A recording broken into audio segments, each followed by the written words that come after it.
इस वीडियो में हम बात करने वाले हैं एसआईपी के बारे में।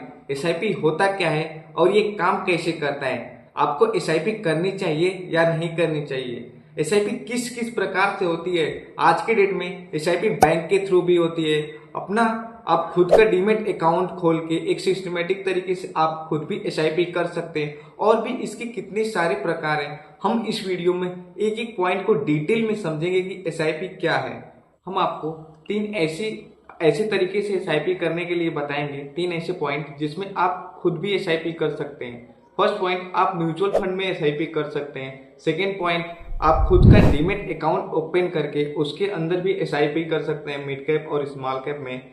और थर्ड एंड लास्ट पॉइंट ये है कि आप एसआईपी करने के लिए बैंक के थ्रू भी अपना अकाउंट ओपन करके उसके साथ भी एसआईपी कर सकते हैं। अब इन तीनों में डिफरेंस क्या है और इसके रिटर्न में क्या डिफरेंस है, हम इसको आप एक्सप्लेन करते हैं। फर्स्ट, अगर आप म्यूचुअल फंड के थ्रू एसआईपी करेंगे तो उसमें एक फिक्स्ड रिटर्न के नाम पे आपको 12 से 15% या 18% तक का रिटर्न मिलता है, लेकिन उसमें रिस्क भी मिनिमम रहता है। वही चीज अगर आप सेकेंड बैंक के थ्रू करते हैं एसआईपी, तो बैंक में ये रहता है कि आपका रिटर्न तो एक फिक्स्ड रहता है, मतलब 12 से 15%, डिपेंड मार्केट सिचुएशन, मार्केट के सिचुएशन पे वो डिपेंड करता है कि कितना आपको रिटर्न मिलेगा।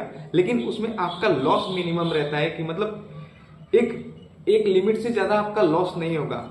और जो सबसे अच्छा एसआईपी होता है, अगर आपको स्टॉक मार्केट का थोड़ा सा भी नॉलेज है तो मैं आपको ये चीज बोलूंगा कि आप अपना खुद से एसआईपी करें।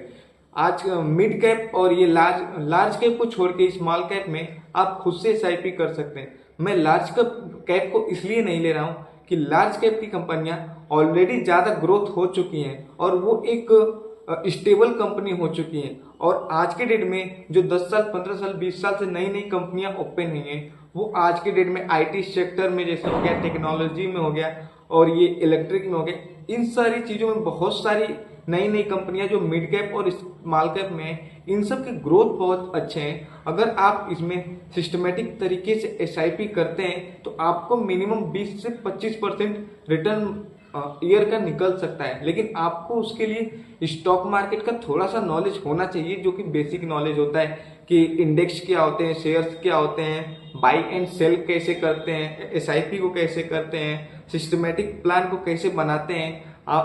आपको एसआईपी करने के लिए आपको एक फिक्स डेट और फिक्स अमाउंट को चूज करना चाहिए कि आप महीने की 1 तारीख या 15 तारीख या 30 तारीख किसी भी एक फिक्स डेट को अपनी एसआईपी को करें।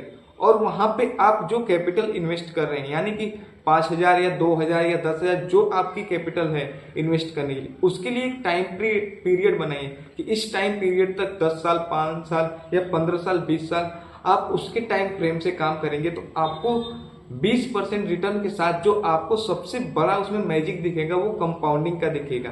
आपकी कैपिटल का ग्रोथ तो 20% ही होगा, लेकिन जो उसमें कंपाउंडिंग का वर्क होगा, हर साल आपके कैपिटल पे जितना गेन हुआ रहेगा उस कैपिटल पे भी वो 20% आपकी अर्निंग होने लगती है। इसलिए कंपाउंडिंग को शेयर मार्केट का मैजिक कहा जाता है। अगर आप म्यूचुअल फंड के थ्रू एसआईपी करते हैं और 5-5 हजार रुपए भी अगर आप मंथ के थ्रू एसआईपी करते हैं तो आपकी जो कैपिटल होगी पर मंथ की इन्वेस्टमेंट वो 5,000 होगी।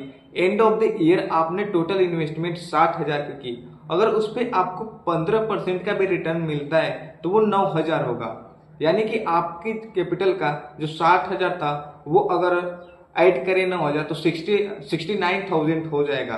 अगर अगले साल जब वहां से कंपाउंडिंग स्टार्ट होगा, यानी कि जब अगले साल आप एसआईपी स्टार्ट करेंगे 1 साल के बाद, तो आपका जो 15% रिटर्न मिला रहेगा आपके कैपिटल 60,000 पे, उसके ऊपर भी आपको 15% रिटर्न मिलेगा। ना कि वो कैपिटल आपकी रुक जाती है, वो कैपिटल आपकी रनिंग में रहती है और उसके ऊपर वो कंपाउंडिंग वर्क करने लगता है। तो आपका जो अर्निंग था उसके अंदर 15% का, उस अर्निंग के ऊपर भी आपको 15 से 20% रिटर्न मिलने लगते हैं। इसलिए आप जब कभी भी एसआईपी का प्लान करें एक लॉन्ग पीरियड के लिए करें, यानी कि 5 साल 10 साल 15 साल 20 साल 50 साल तक भी आप एसआईपी का प्लान कर सकते हैं। आपका टाइम पीरियड जितना लंबा रहेगा आपकी कैपिटल उतनी ज्यादा ग्रोथ करेगी। चाहे म्यूचुअल फंड के थ्रू या खुद के डीमेट अकाउंट से या बैंक के थ्रू, आप बस इतना ध्यान रखिए कि आपका एक टाइम पीरियड बड़ा होना चाहिए। जिसमें आपकी कैपिटल छोटी भी इन्वेस्ट होगी तो लॉन्ग टर्म में जाके एक बहुत ही बड़ी कैपिटल बन जाएगी।